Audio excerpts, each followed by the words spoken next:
As a parent of 3 children with 3 different abilities and 1 with a disability, I believe that parents are the primary stakeholder in a child's education, and I know I was for my 3 children. Gifted and talented, right down the middle. And my youngest child, when he was 5 years old, we had a golf cart accident, and he has traumatic brain injury, so he was in special ed all the way through school. I believe that parent involvement and community involvement is very important. Not only but parents, but we got to get our faith-based community back in our schools. The family at home is the primary stakeholder, whether it's the parents or the grandparents, because there are so many grandparents raising children these days, but they are our primary stakeholdership. Do I believe parents are involved too much? Absolutely not. Absolutely not. We need to be involved as much as possible. It's the school administrator's job to make parents feel warm, welcome. It is the teacher's job to encourage our parents to get involved. I had a boy when I was teaching 3rd grade named Kenneth, and I called him at the beginning, called his mom, and I said, I'm so glad Kenneth's in my class. And she said, why are you calling? I said, because I want to tell you I'm glad Kenneth's in my class.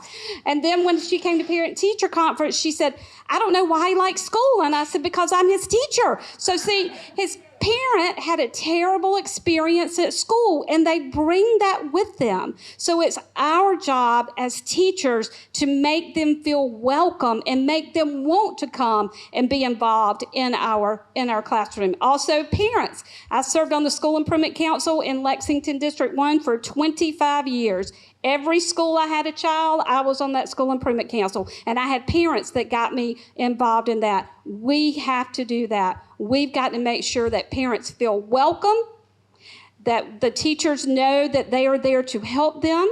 When parents don't like what's going on at school board meetings, or like Linda said, they need to come and voice their opinion. Let Rachel know what they like and what they don't like. But parents need to get involved because they are the primary person in the child's life.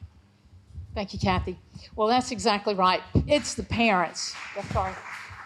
Don't start my time yet. Oh, no, okay, I'm joking.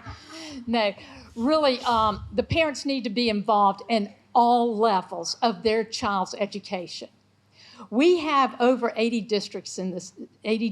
school districts in the state, and we've got to make sure some are thriving and some are in desperate need of help. And when I say desperate need of help, those poor children are not getting all the volunteerism, after school assistant, churches coming in and tutoring, retirees. That's what makes a great program. We've got to get people who, I'm looking right now and I see people who can make such a difference in our children's lives by coming in and reading or working with these children before and after school. Parents need to be involved. I love parents. Come and give me your opinion on whatever you want. I want to hear it because you know what's going on the Chromebooks. You know what children are reading, and you know what they need not to be seeing. Here you go, Ellen.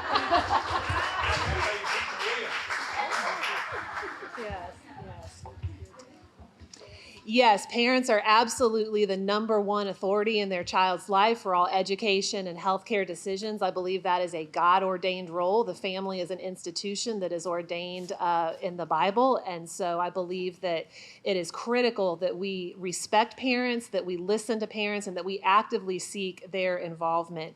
I believe that for too long in education, we have actively erected barriers to parent participation instead of inviting parents in, especially when I think about working parents who may be working 2 and 3 jobs just to keep food on the table. And as Kathy mentioned, maybe they were failed by the system before their child was failed by the system, and maybe their parents before them. So it's a cycle that has to be broken. And I think the job of the next superintendent is to create a culture of communication, a culture of openness, a culture of simplicity, where instead of talking in education acronyms and jargon, we talk to parents like real people. We ditch the special lexicon that you have to understand education policy ease, and we explain to them in simple and real terms how their child is doing, what they can do to be involved in their child's education. That's the only way we're ever going to solve South Carolina's challenges.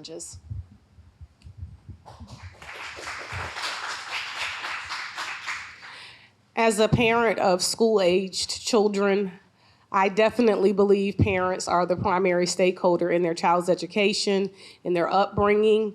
And as superintendent, that will be my main focus, making sure that parents are involved. It is not the job of the educator or the administrator to put that on the parent. The parent has to take responsibility for their child. I say we because I am a parent, we had the children, and it is our responsibility to make sure that they achieve and that they are encouraged with achievable goals for their education every single day.